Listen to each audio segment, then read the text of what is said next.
be the concept of time in the Mahaparanirvanic plane. And as a part of the symbolism of the scriptures also includes the symbolism of the 7 planes of creation. Let us take it up with the yesterday's explanation to know what paranirvanic plane is and why time cannot exist on that plane. I will try to explain with the help of a little example. You take an example that there is the statue of a human being made up of a block of ice, and some magician could make this block think and understand and speak. Now we have the concept of an ice man, and there is an ice block before him. Suppose he throws the ice block with his hand into space, then he can calculate the speed of the ice block. He can give you the calculations. And a cup of water, this fellow can calculate the volume of the water in the cup. And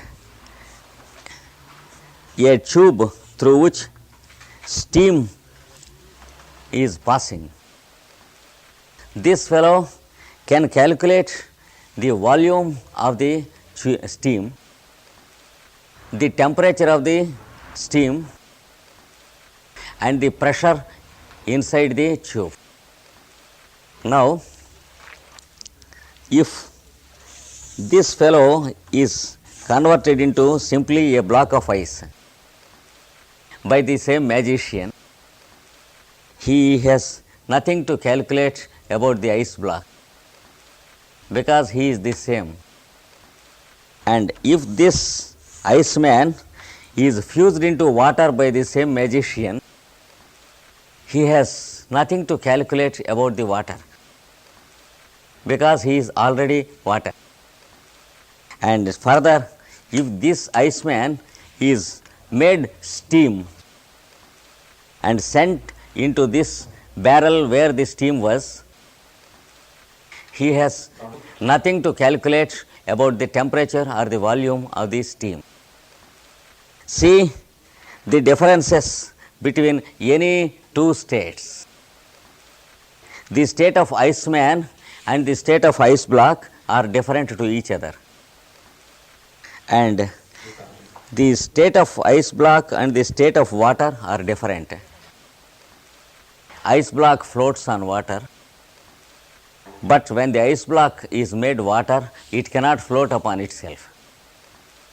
So, the difference between ice block and water is one thing, and the difference between water and steam is another thing. These can be called the various states of matter. Matter being the same, the states are different. You can call this ice, you can call this water, you can call this steam, but all the three contain the same content. So, you can call the content only by a fourth name, X. That is the better truth of the three states. These three states are not absolutely true, but they are relatively true to each other. And the X is more absolutely true than all the three states. So, you have only two steps of truth here. One is the relative truth, which makes you understand the water, the ice block and the steam. And one step better truth, which makes you understand the common content of the three states. Just as there are states of matter, there are also states of what we call power or energy. We have potential energy and kinetic energy. When we are sleeping, our energy is potential, and when we are awake, it is dynamic. Similarly, we have different states of mind. When we are sleeping, it is called sleep state of mind. That is what we call the absence of mind. It is absent to itself. And when we are awake, it is another state of mind. When we are in dream, it is a third state of mind. So we have some states in matter, some states, difference of some states in force, and difference of some states in mind. As you just try to understand yourself, you are a unit of three different entities: the matter, which forms the tissues of your body; the force which is moving the parts of your body, which we call vital force or prana; and the consciousness, of which your mind is one state. Without these three, there is no existence. You are existing as a unit of the three entities. Any atom on this earth should be an entity, an existence of these three entities. Now, if we go into the subdivisions of these states, that is, the divisions of matter, the divisions of force, and the divisions of consciousness into different states of existence, we have some scientists symbolized the different states, and the classification is as follows. The first of the classification is called physical plane, where we exist with our bodies. When we stand here, we stand on the physical plane with our body, and the same physical matter you will find in this earth.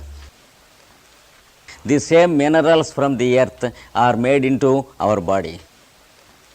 So, as long as we are people on this earth, we are having the physical existence made up of the physical matter of the earth. And the next is called astral plane. They are called planes of existence. In Sanskrit, they are called lokas. The first is the physical plane, what we call the plane of matter. The second is the astral plane, the plane where forces work. And in our body, we have the astral plane where the prana works. It is functional, conducts the functions of our body. If we are respiring, if the heart is beating, if the blood is being circulated, these are all due to the second plane or the astral plane. That is, forces moving units of matter, because matter state cannot move itself. if you place the piece of chalk on the table, it cannot move itself. Similarly, your fingers do not move by themselves. You should make the fingers move and also make the piece of chalk move with your fingers. And then you are entering into the plane of consciousness, where there are subdivisions.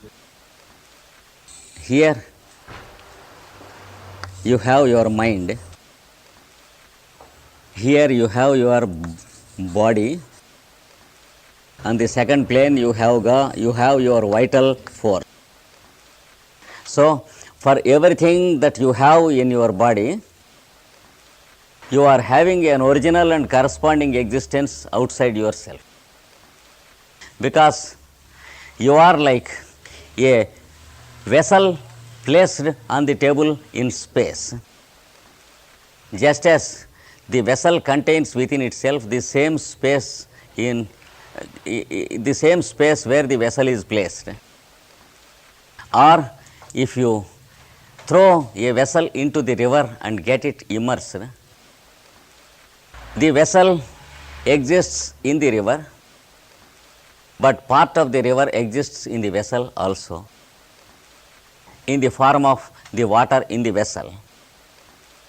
Similarly, you are having the same things outside yourself and same things inside yourself. Similarly, you have mind in you, because there is mind in space around you. This is called the mental plane of this space, the mental plane of the space around you. Generally, we have no educational institutions that teach us about the mental plane outside. Therefore, we are new to the idea that space is having mind in it. Though there are religions that used to teach this ancient wisdom in the ancient days, gradually the people of religions also stopped teaching us these things, because nowadays they teach only about religions and the differences between two religions, but not the wisdom that is being taught in the religions in old days. Otherwise, the institutes of religions used to teach these secret sciences in the ancient days. People of every religion used to teach these things and learn these things. Later, there is an unscientific age to the religions also, just as we have an unscientific age to science today.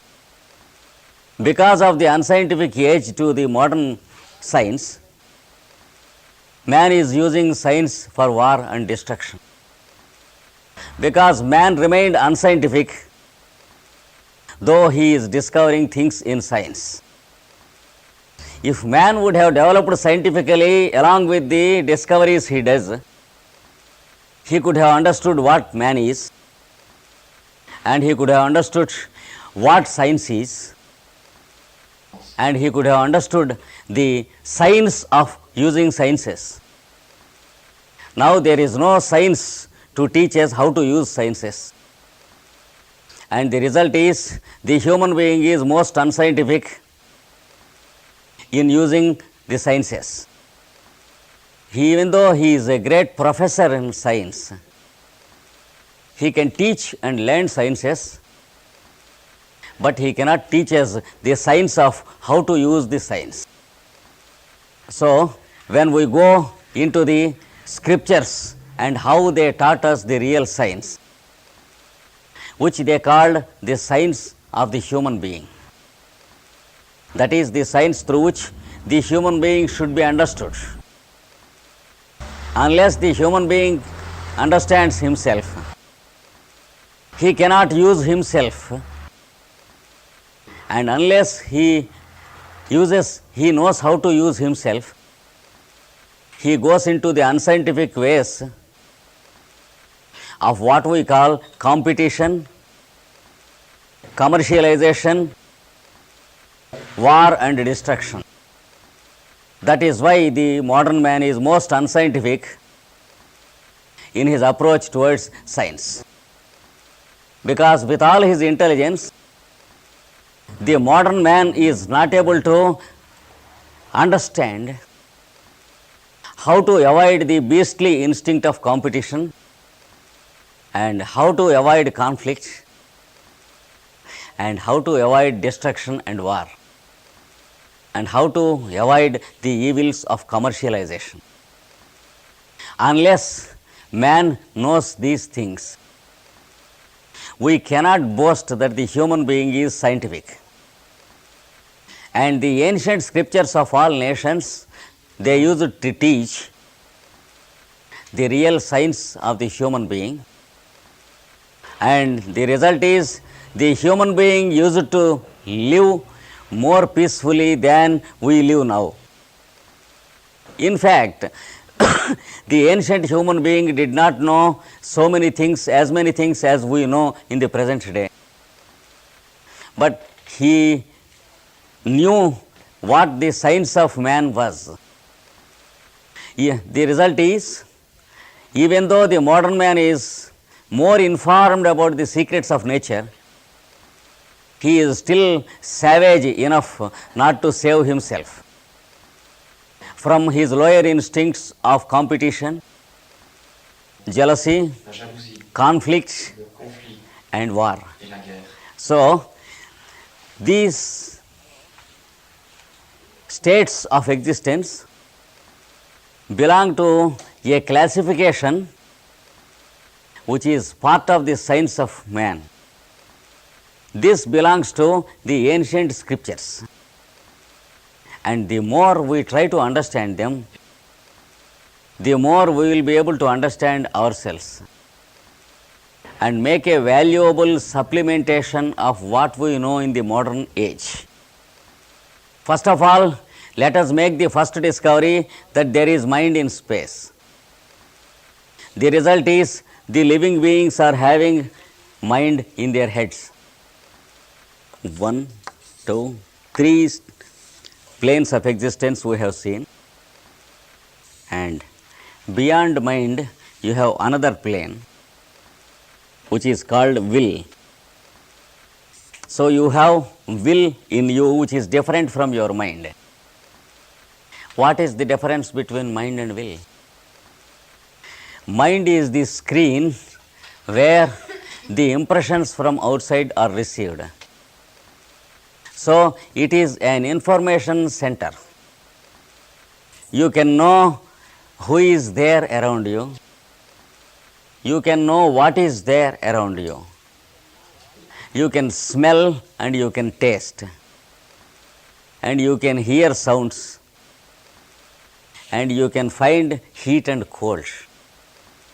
Like this, you can know what is there around you and how it is affecting you by way of sensations. That is the purpose of what we call mind. And then you want another capability which makes you choose what you require and reject what you do not require. To know what is desirable and what is not desirable.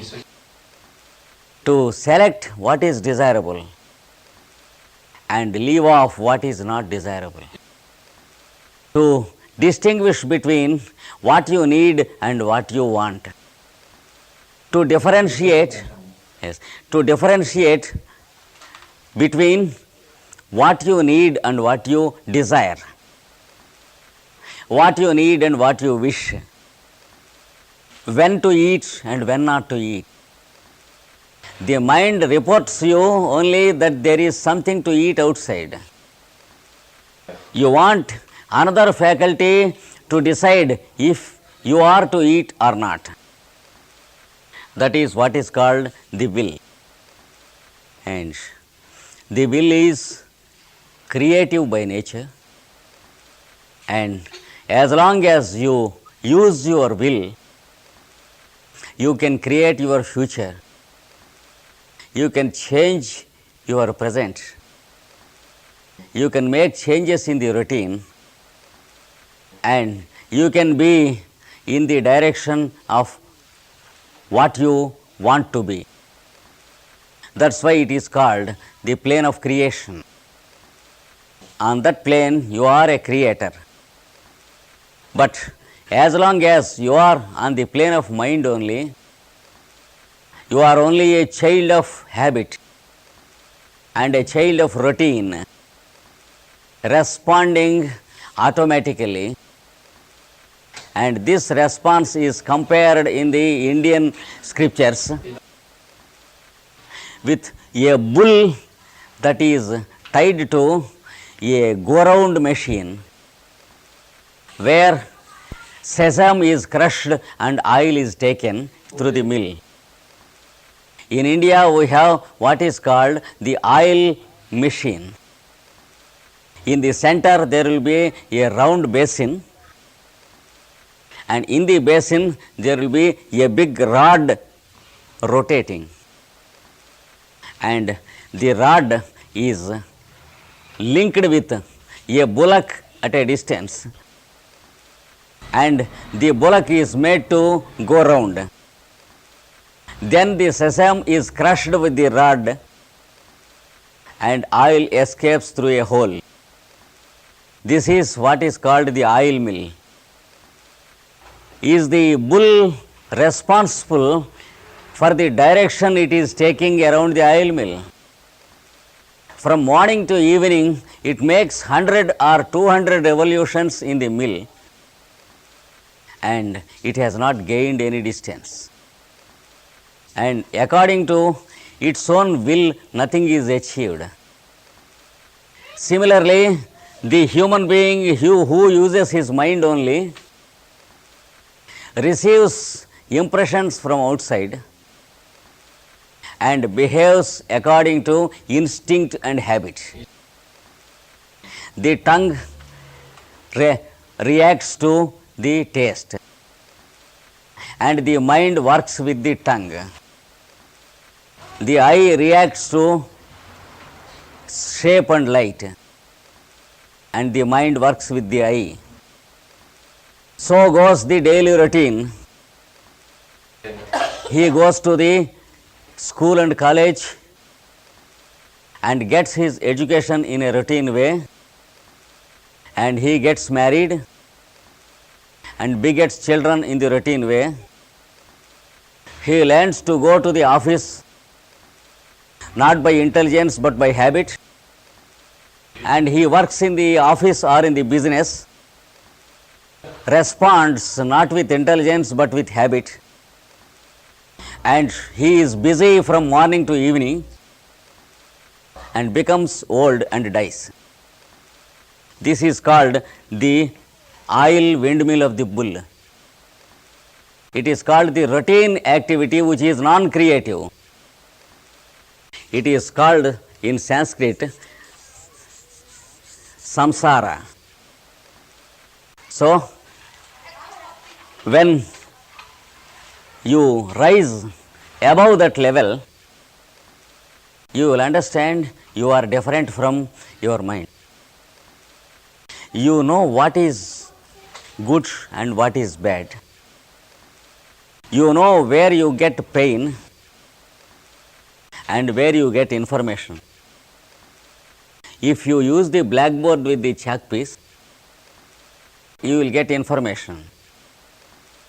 But if you dash the blackboard from the other side, you will get pain to the hand with the same blackboard. And if you use the chalk piece and look at the blackboard, your eye helps you for the information. But if you dash the chalk piece into the eye gets the pain of the chalk piece. In the same way, there exists for everything what is called the right way of doing and the wrong way of doing. You are expected to maintain right relationship with everything around you, with your father and mother, your brothers and sisters, your wife and children, your neighbors, your profession, your food, your sleep, your work. With everything, you are expected to keep up right relationship, avoid wrong relationship. If you want to avoid pain in life, suffering and misery in life, then the experience is what is called happiness. So, will is the instrument or the implement for you to know things and to change things whenever needed, to make a change for a better rearrangement, not a change for craze. So, in space there is what is called the plane of the will. It is called Buddhic plane.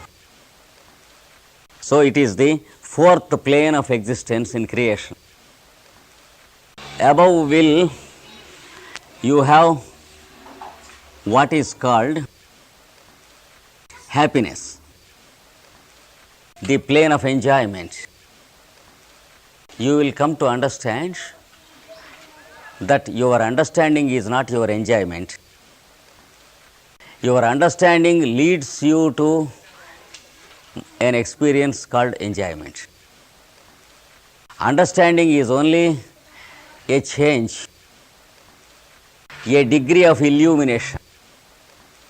The next and another degree of illumination is what is called happiness.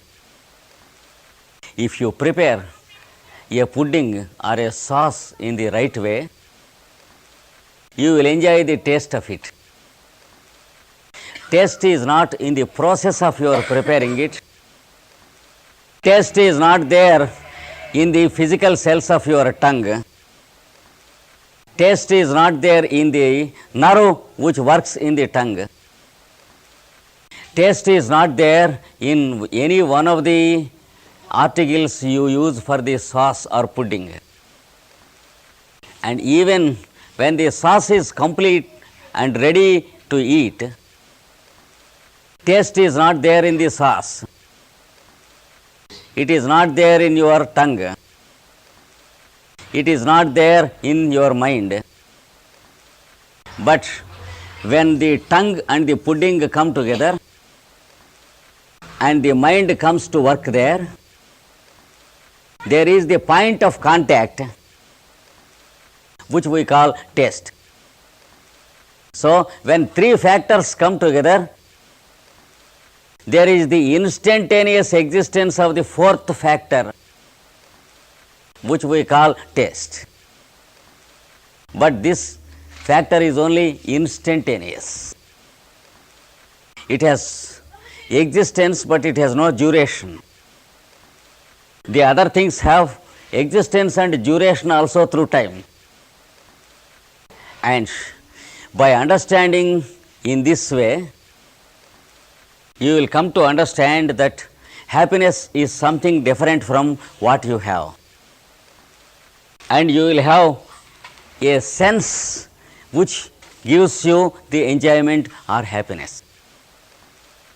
You can call that instrument happiness giving instrument, because you have no name for it till now, and modern psychology has no name for it till now, because modern psychology does not know that such an instrument is existing in you.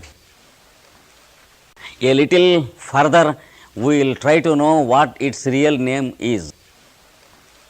So, here it is called Nirvanic plane. It is the fifth plane of your existence. Gradually you will come to understand that your tongue is not having that plane, the pudding is not having that plane, your mind is not having that plane. But when there is a right contact of the three together, there is an instantaneous manifestation of that plane. And by habit, we try to search for that plane in one of the three existing factors with us. For some time, we try to search for it in the tongue.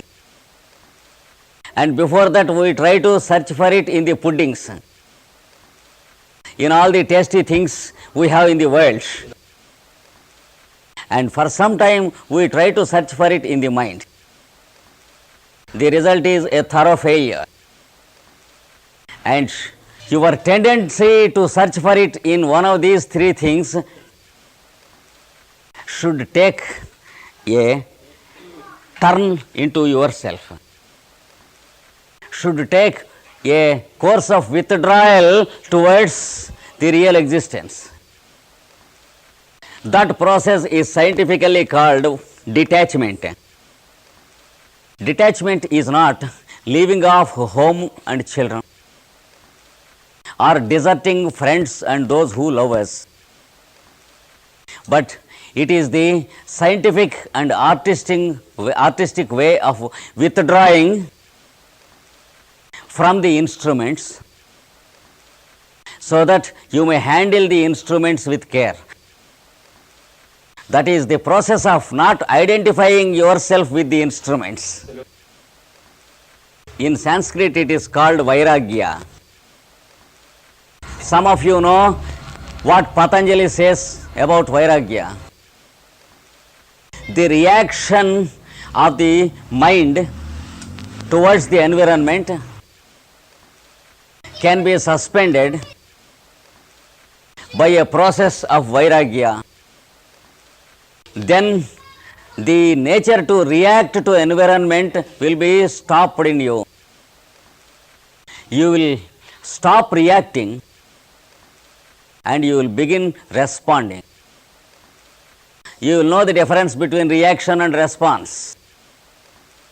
So here we have a plane which is called the plane of withdrawal, into which you have to withdraw, so that you may not search for the flesh on the knife, for the blood and flesh on the knife.